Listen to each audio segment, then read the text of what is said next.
USA, the greatest entertainers in America, as requested by you, the men in the United States Armed Forces throughout the world. Command Performance, presented this week and every week till it's over there.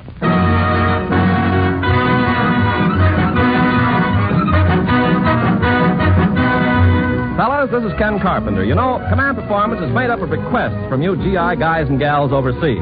And one thing we're sure of, a lot of you have that address, Armed Forces Radio, Los Angeles, USA, written down in your little black books because we've got a basket full of mail to answer this week. Some of you must have ganged up on us, though. There's a flock of commands that read like this one from Sergeant Hal Cantor. How about Command Performance dropping into some famous address like 79 Wistful Vista or Duffy's Tavern? Kind of old home week on good old CP. Well, okay, fellas, yours to command. And the command car is waiting complete with slide whistle. And, fellas, while we're on our way, let me remind you of something. In these history-making times, great men are ever on the move. Military strategists, government officials, and scientists are searching their respective fields for greater and more effective steps toward victory and peace. And as we approach our own G2 of 79 Wistful Vista, we find this great man also searching. Fibber McGee and Molly.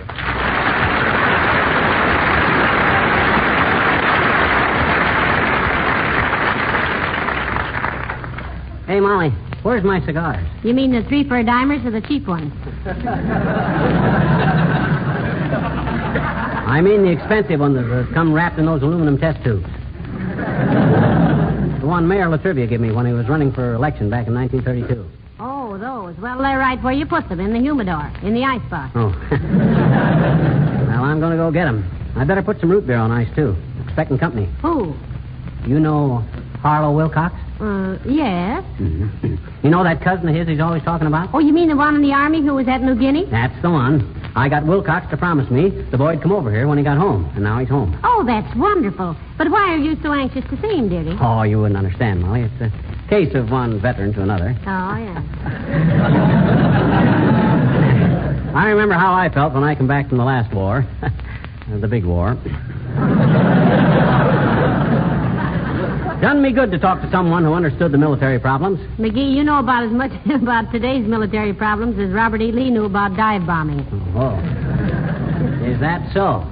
Well, baby, do you know who played one of the big roles in the vital drive for Chateau Thierry? Do you? Yes. Who? General John J. Pershing. He couldn't do it alone.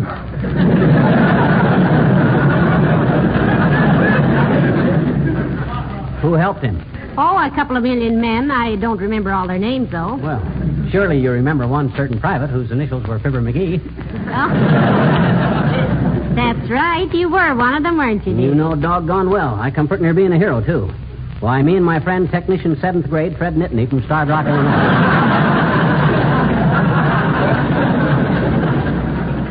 Fred and me were out on a reconnaissance patrol. A what-a-sense patrol? A reconnaissance patrol. That's like when a fella has a blind date and he looks at pictures of the objective before he takes her out. Well, what's a blind date got to do with it? Nothing. I'm talking about reconnaissance. Well, there me and Fred were. Suddenly, through the murky haze of early morn, we spotted an enemy observation balloon. Oh? Now, quick's a flash, Fred and I hit the ground, and we inched our way towards the big Hitler.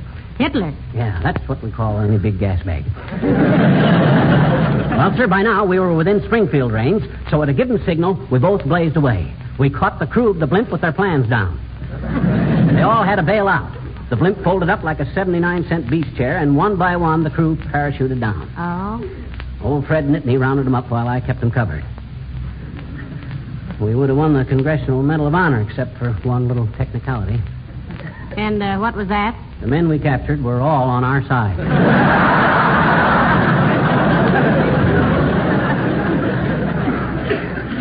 Heavenly days, McGee. What were they doing in a German blimp? Well, we didn't realize it at first, but that was ours, too. Later on, when... Oh, that's him now. Come in. Hello, you're Mr. McGee, aren't you? Sure am, son. Fibber McGee, and it's a pleasure to shake the hand of a fellow fighting man. You don't know how glad I am to see you back from the combat area of the Pacific. Yes, sir. Come right in. This is my wife, Molly. How do you do? How do you do, I'm sure. See, got some stripes on your arm. How long did it take you to make corporal? Oh, I'm a master sergeant, Mr. McGee. Oh, just a kid, huh? Won't you have a chair, son? Thanks. How about a cigar? Thank you, sir. I have one. You got two? Thanks. What particular battles were you in? Well, that's something I can't tell you now. Oh, you don't have to be modest with me, son. I know how you feel. I was in the last war. The big war. Yes, sir, and it does a fellow good to get these things off his chest. How many Japs did you kill? Well, quite a few. A few.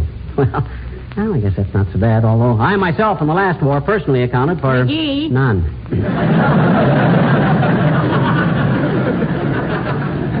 But getting back to you, Sarge, they building up them places you took? In the newsreel I seen, you couldn't even see the scenery on account of all the palm trees and stuff. I'm very interested in the building on account of I used to be with the engineers. Army or railroad? Army. Why, my outfit built one of the first platoon bridges. No, you mean pontoon, dearie. Platoon. Pontoon. Platoon is a bunch of men. That's what I said. I and a bunch of men built it. Son, about how many planes would you say we lost over there? Well, we had a lot of battles, so I... Must have been pretty serious. Well, now, wait a minute, Mr. McGee. Don't go starting any rumors.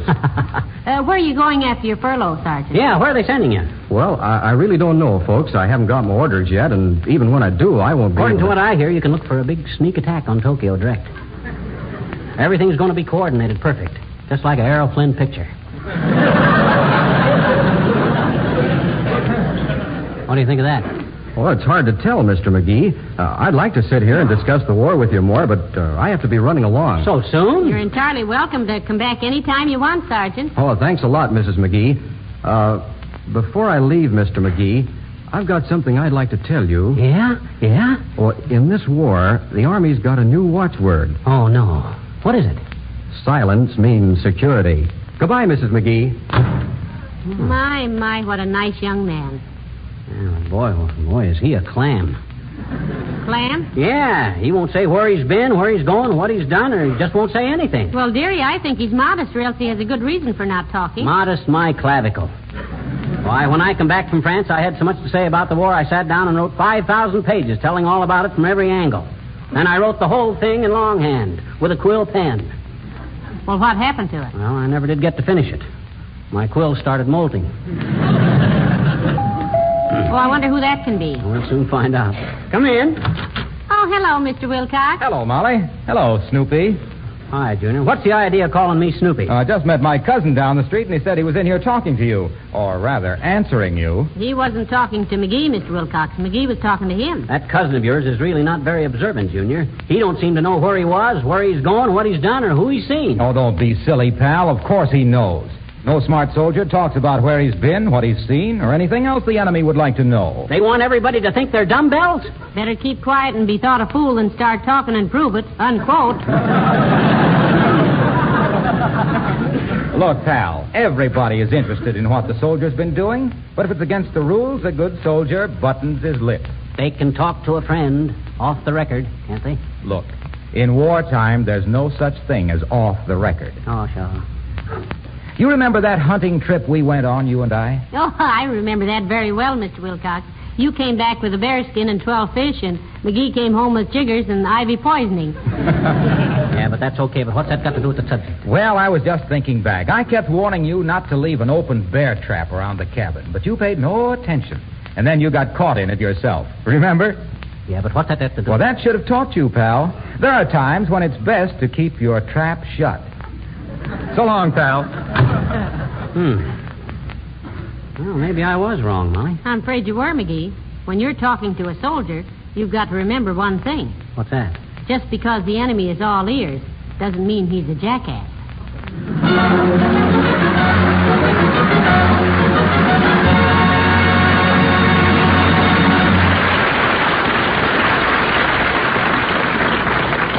Thanks, Fibber McGee and Molly and Harlow Wilcox. I hope we can drop in to 79 Wistful Vista again soon. Oh, chum, you kind of jumped the gun there. That sound man really likes to keep moving. Well, here we are right in the middle of Columbia Picture Studios, and it's the dressing room of one of your favorite singers, beautiful, blonde Martha Mears.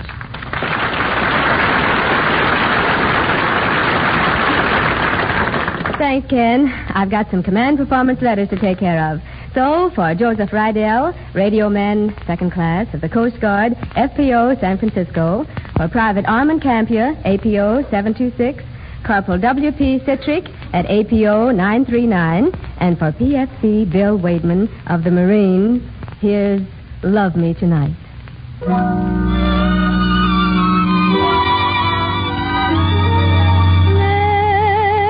me love you tonight. Let me tell you how much I adore all your charms. Though you leave me tomorrow, for this night we'll borrow a love song. Let me love you tonight. Let me thrill to the touch of your sheltering arms. Till the scent of the roses caresses and closes your eyes. Let me kiss you tonight while the stars in the sky give a heavenly light. So when love is an ember, my heart will remember your sigh. Live a lifetime of love in a moment, holding me tight.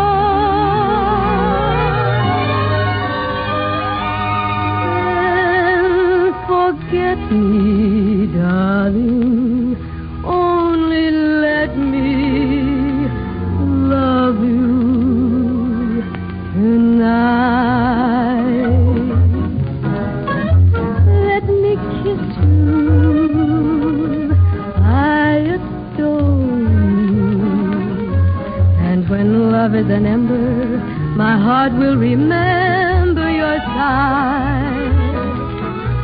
Live a lifetime in a moment, holding me tight. Then forget me, darling. Only let me love you tonight.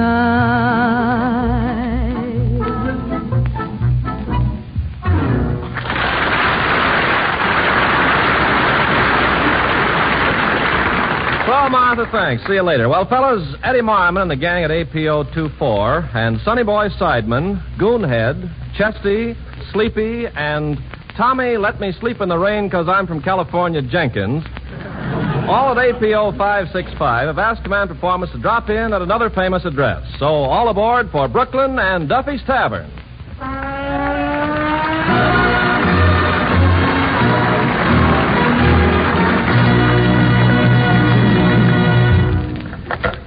Hello, Duffy's Tavern. Where do you eat meat to eat? Archie the manager speaking. Duffy ain't here. Oh, hello, Duffy. Oh, Duffy, you ought to see the joint here tonight. I just had it redecorated and painted. Yeah, painted. What about the smell? I think it hides it. Yeah. Yeah, the place is really beautiful, Duffy. The painter was in here all day painting murals. Huh? Painting murals what? No, Duffy, murals is, there's some pictures on the wall. What kind did we get? Well, you see, this artist is a very cultured guy, so he suggested a classical motif with allegorical significance. Yeah. Dames with nothing on. Yeah, well, look, I'll talk to you later, Duffy, and I'll let you know how things go. Well, I think I'll mingle with the guests and see if I can... Hello, Art. Oh, hello. Finnegan? Finnegan, be careful around here tonight. The paint on the chairs is still wet. Don't worry about me, Art. I always touch the paint first. You touch the paint first, huh? Yeah. Look at the back of me pants. Let me see. Oh, it ain't so bad. You sat down in some of that white lead. Try rubbing it. It'll come right out. So I do. I tried that. I got rid of the white, but I don't think I'll ever get the lead out.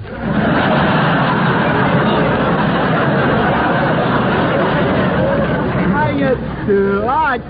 You think you can find me a nice, noisy table? Well, yeah, but what for? So I brought a book along with me, and I want to study. Well, why don't you go over to the library? It's too quiet, Arch. So quiet over there I can hear myself thinking. That confuses me. That I can understand. Yeah. Well, what kind of books are you reading? Oh, this is a novel, Arch. Oh. It's called The Encyclopedia. A novel, huh? Yeah. That's a love story, ain't it? Yeah, I think it must be. Population of Kansas City keeps going up.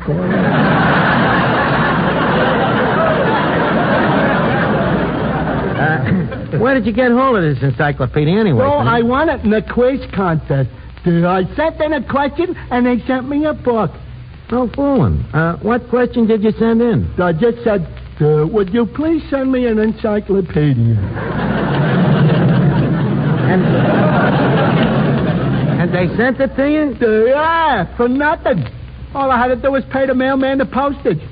$96.80. Lucky thing they didn't charge you. However, right now I'm expecting some dames to apply for the job of hostess here. I have to interview them. Look what it says here on page 5. The human body contains 403 bones. I wonder how they figured that out.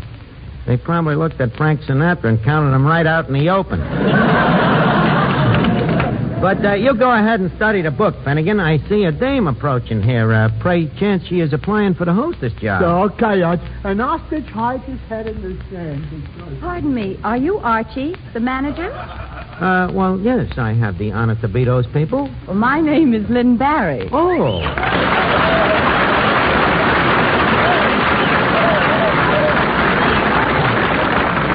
Well, Miss Barry, no doubt you are here in regards to that job as hostess, no doubt? No doubt.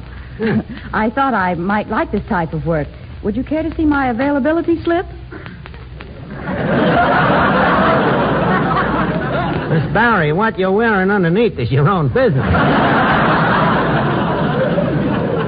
But, leave us not dilly with the Daley with the hole in the stocking.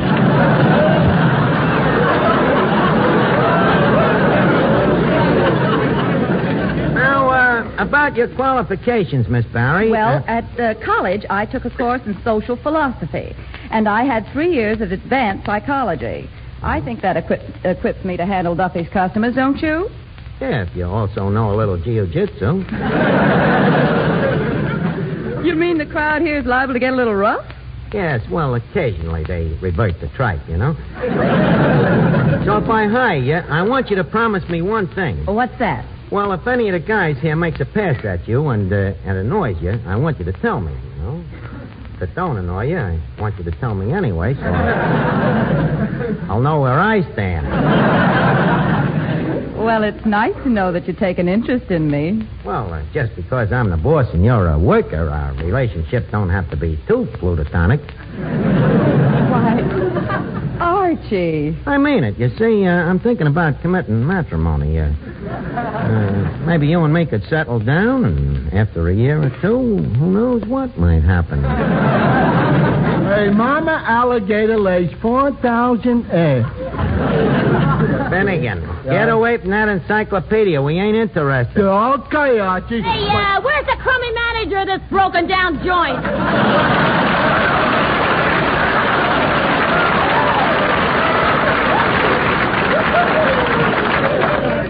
As I was saying, Miss Barry... Listen, either I talk to the manager or somebody's going to get a poke in the puss. Excuse me, Miss Barry. No doubt somebody just finished eating our blue plate luncheon here. Go right ahead, Archie. I'll see you later. Now, look here, lady. What's the idea of creating a disturbance? Who do you think you are? Well, I'm Cass Daley. Oh.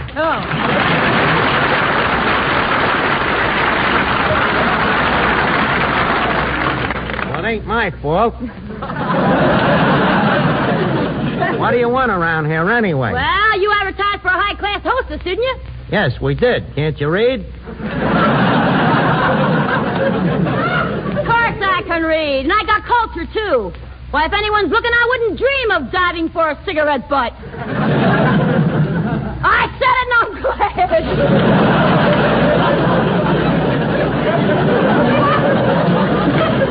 Desiree, why, listen, I happen to be a product of a finishing school.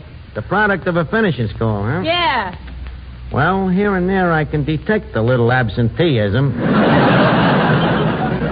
But you see, this job requires manners and a knowledge about etiquette. Oh, well, I got plenty of etiquette. Whenever I eat, I always have my little finger extended. That denotes elegance? No, it signifies a left turn into the spaghetti.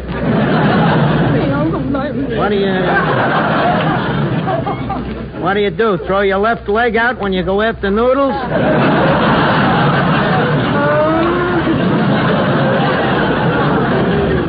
Well, to tell you the truth, I was considering, a younger dame for the job. Well, I'm pretty young. Just how old do you think I am, anyway?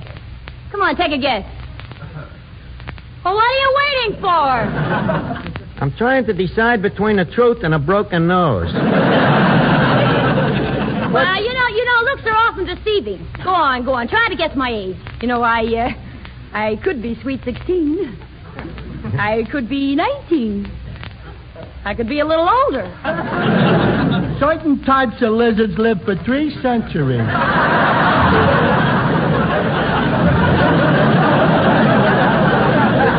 I'm said it, and I'm glad. Finnegan, will you get out of here? Well, now, what do you say? Do I get the job or not? Well, I can't decide between you and Miss Barry. Can you do anything besides host? Are you kidding? I'm a singer, too.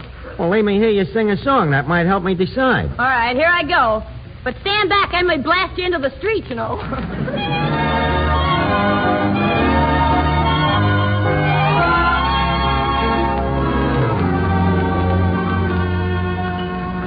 I realize that a beauty prize is something I never will pay. I'm quite aware neither pills nor prayer can rectify nature's mistake. I guess I'm an also-ran.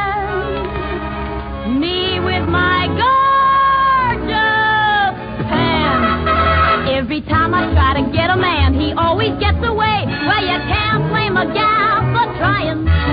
There was one who seemed to love me till I tried to name the day. Well, you can't blame a gal for trying. One guy almost married me the very night we met. Then he saw me in the daylight, and he ain't stopped running yet. I may never get a sucker for this broken down brunette, but you can't blame a gal for trying.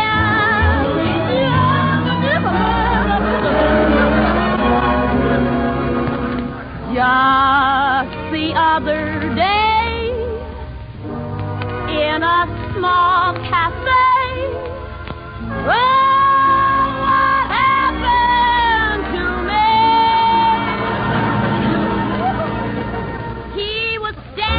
there at the bar, in his hand a big black cigar.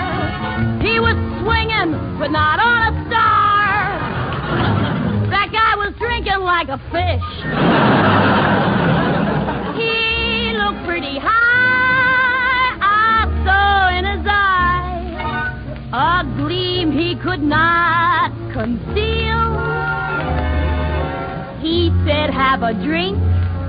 Then I gave him a wink and answered, "It's a deal." Down went the bourbon, down went the solo, boy, I was feeling gay. Then he put his arms around me, and I said, "Take your hands away." Then his wife walked through the door, coming my way. That dame looked like 6'4". Coming my way. Whoa, she banged our heads together. She was as tough as leather. He was Murder Jack. Boy, to keep you rough, it was Murder Jack. Started throwing stuff.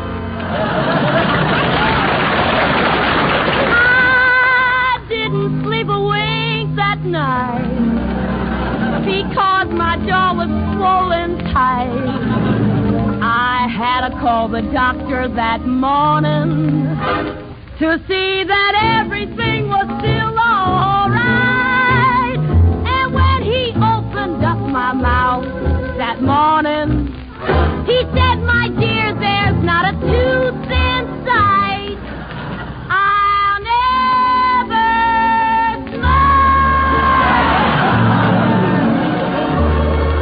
My smiling days are through. I'm always making up my mind to stay away from men. But when I see something wearing pants, I get the same old yen. How they wind up in another mess, but here I go again. Woo! Oh, you can't blame a gal. Stop crying.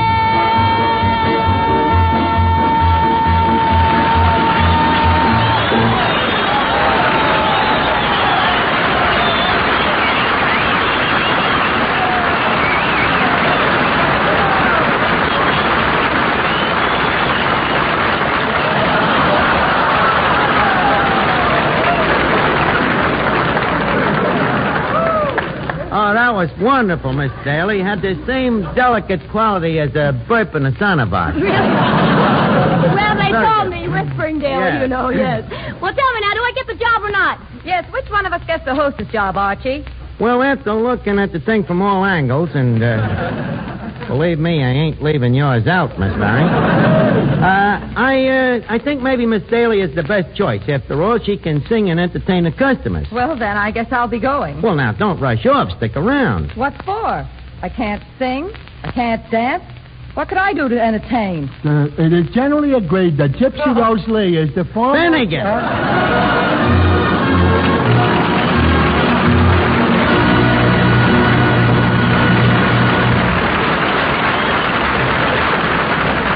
Thanks, Archie Cass, Daley, and Lynn Barry. And thanks, too, to Charlie Cantor, who plays Finnegan.